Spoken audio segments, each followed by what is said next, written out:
అదే RTV app వార్తల్ని క్షణాల్లో చదివే అవకాశం ఉంటుంది. ఒక న్యూస్ పేపర్, ఒక టెలివిజన్ ఛానల్ మీ చేతుల్లో ఎప్పుడూ ఉంటాయి. చైర్పర్సన్ గారికి, అన్నివన్ కమిటీ ఇతర మెంబర్లకు, ఇక్కడ వచ్చేసిన ముత్తవల్లీలు, గురువులు, తర్వాత మన పట్టణానికి సంబంధించిన మైనారిటీ పెద్దలకు, సోదర సోదరి మనులందరికీ కూడా పేరు పేరున నమస్కరిస్తూ,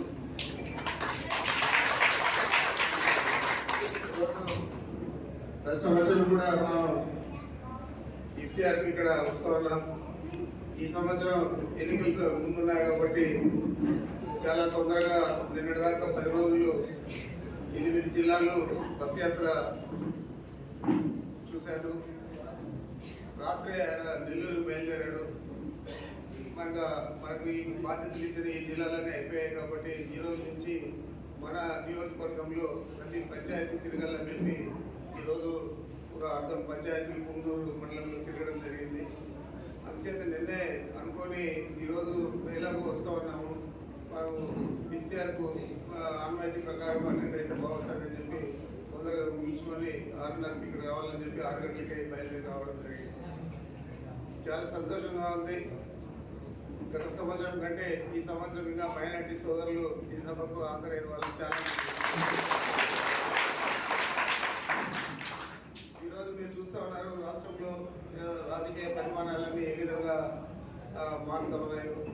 ఎప్పుడూ అనుకోని విధంగా కాంగ్రెస్ పార్టీలో ఉండి కాంగ్రెస్ పార్టీలో కుట్రపూరితంగా ముఖ్యమంత్రి అయ్యి జగన్మోహన్ రెడ్డి గారిని 16 నెలలు జైల్లో పెట్టి మన నియోజకవర్గానికి ముఖ్యంగా మనం పింఛా ప్రాజెక్ట్ నుంచి సదుం దగ్గర బాపిరెడ్డి గారి పిల్ల దగ్గర ప్రాజెక్ట్ నుంచి మంజూరు చేసి పని మొదలుపెట్టే సమయంలో ముఖ్యమంత్రి మారి కిరణ్ కుమార్ ముఖ్యమంత్రి అయ్యాడు. అయిన తర్వాత దాన్ని నిలిపేసేదే కాకుండా మన దగ్గర ఏది కూడా అభివృద్ధి కార్యక్రమాలు జరగకుండా 3.5 సంవత్సరం మన సమయాన్ని అంతా కూడా వేస్ట్ చేశాడు. అలాంటి వ్యక్తి ఈరోజు మళ్ళీ వచ్చి ఇక్కడ పోటీ చేస్తూ ఉన్నాడు. నాకు శాసనసభకు కొన్ని ఓట్లు తగ్గినా పర్వాలేదు, కానీ పార్లమెంటుకు మాత్రం కిరణ్ కుమార్ని చిత్తుగా ఓడించాలా, బుద్ధి వచ్చే విధంగా. అతని జిల్లా వాసే కాదు,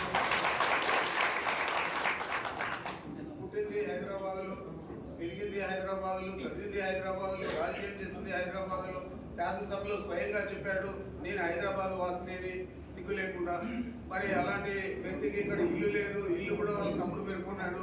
వస్తే ఆర్ఎంపీ గెస్ట్ హౌస్లో ఉంటున్నాడు. సూట్ కేసు ఎత్తుకొని వచ్చి మళ్ళీ సూట్ కేసు ఎత్తుకొని హైదరాబాద్కి వెళ్తాడు, ఎన్నికలు అయిపోతానే. మరి ఇలాంటి వ్యక్తికి మనం తగిన బుద్ధి చెప్పే సమయం ఆసనమైంది. ఎందుకంటే మన అదృష్టానికి వాడే అభ్యర్థిగా వచ్చాడు. మనకి ఎంతో చెడ్డ చేసి ఈరోజు వచ్చాడు కాబట్టి మనం ప్రతీకారం తీసుకోవాలి.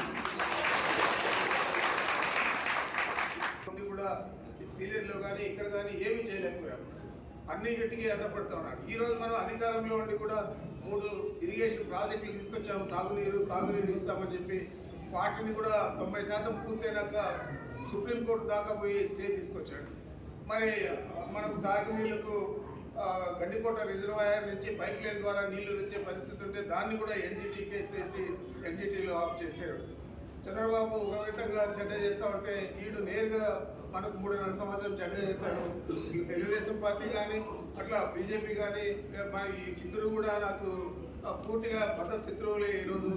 మరి చంద్రబాబు గురించి మీకంతా కూడా తెలుసు. నేను ఏ విధంగా కుప్పంలో అన్ని మున్సిపాలిటీ కానీ మండలాలు కానీ సర్పంచులు కానీ అన్నీ కూడా ఓడించడం జరిగింది. ఎన్నికల్లో తప్పకుండా చంద్రబాబు ఓడిపోతాడు, అక్కడ మన అభ్యర్థి గెలుస్తాడు.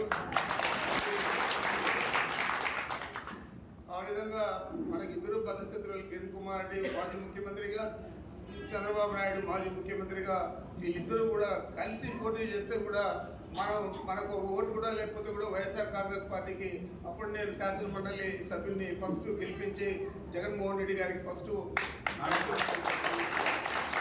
రాష్ట్రంలో ఎక్కడ కూడా ఆయనకు శాసన మండలి సభ్యులు కానీ లేనప్పుడు మనం మొట్టమొదట గెలిపించి ఇచ్చాం. ఇద్దరిని కూడా కాదని చెప్పి అప్పుడు ముఖ్యమంత్రిగా కిరణ్ కుమార్ రెడ్డి ఉన్నాడు, ఆయన తోడ్పాటు ఇచ్చాడు.